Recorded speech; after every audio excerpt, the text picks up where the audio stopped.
Video games are extremely important to me. These cool pieces of software, entertainment, art, if you will, have helped me get through some pretty dark times in my past. They are something that I truly believe needs to be celebrated. However, these pieces of human history are currently under attack. As time goes on, more and more of these games are subject to online-only requirements that are being pushed by game publishers, sometimes for DRM reasons and sometimes so they can facilitate an online world. The issue, however, is that these online-only requirements don't have any checks and balances in place, potentially resulting in many games, popular or otherwise, becoming at risk of becoming lost media. In fact, right now when you purchase a game, generally you are purchasing a license to the game, under the terms of use that states that game publishers reserve the right to disable your license at any time, for any reason, or even for no reason at all, resulting in you losing access to your purchased copy. This is wrong, and I 100% believe that we need checks and balances in place in order to protect customers from effectively being scammed and getting their games revoked without any recourse. Enter Stop Killing Games. This is a citizens' initiative that exists for one reason: stop killing our purchased video games. As it says on StopKillingGames.com, Stop Killing Games is a consumer movement started to challenge the legality of publishers destroying video games that they have sold to customers. As things currently stand, I believe we need these consumer protections in place in order to help us from essentially being ripped off in the long term, and in order to help preserve all video games so that we can revisit them later down the line. Now, sadly, I can't talk about this whole situation without the likes of Pirate Software, or as he's known by, Thor. This man has done a lot of initial damage to this campaign by spreading misinformation and falsehoods. This isn't a drama video by any means, but this man has caused a lot of harm due to either not understanding what this initiative is aiming for, or from potentially having pure malicious intent.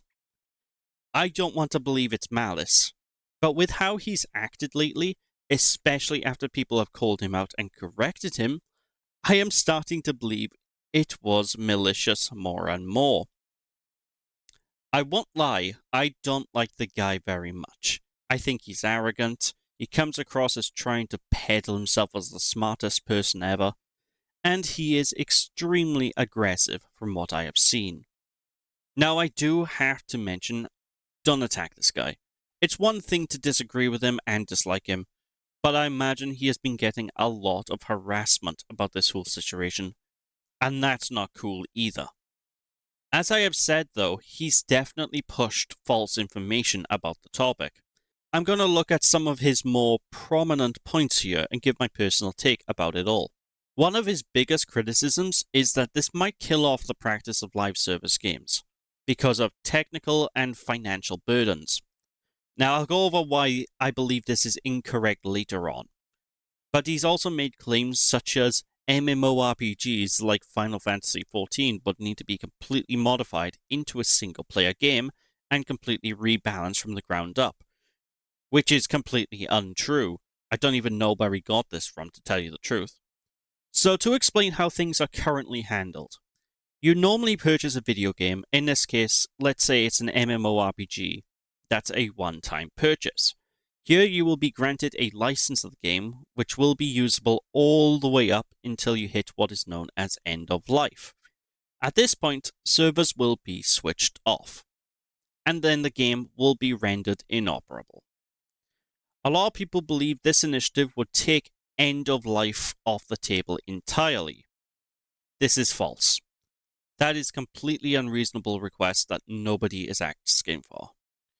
And going back to that Final Fantasy XIV example, some people believe that at some point down the line, before the game hits end of life, the game would need to be completely retooled to be in line with this initiative. This is false. This is not a retroactive initiative, so any current live service games would not be subject to whatever terms are set forth by the European Commission if this passes. So what would actually happen if this passes? Well, simply put, during the development of a game, it starts out in a pre-production phase.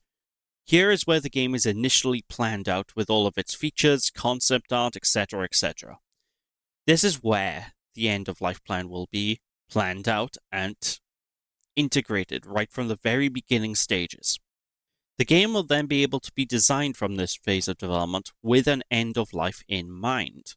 So in the instance where developers are shutting down a project, everything is all planned out and would be done at minimal cost, effectively minimizing financial and technical burdens to the developer and publisher.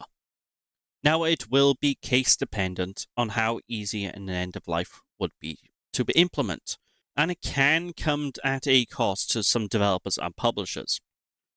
But the alternative would be allowing history to be erased, and I cannot stand by that. Cars didn't always have seatbelts. It took government intervention to force car companies to add them into every vehicle for genuine safety reasons. And one of the reasons why companies pushed back on this was financial. But when all this came into law, car companies adjusted their plans and made the cost near minuscule in the grand scheme of things. I believe this would also happen if this initiative were to pass with video games as well. Ultimately, I think this movement is extremely important to games, the community, and the industry as a whole. And if you want to support this, then share it on Twitter, Blue Sky, whatever social media you use, and get the word out there.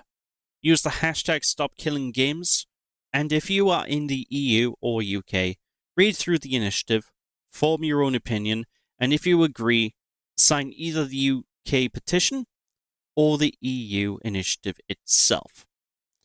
I'm truly hoping this passes, and I believe this will be a massive win for gamers everywhere.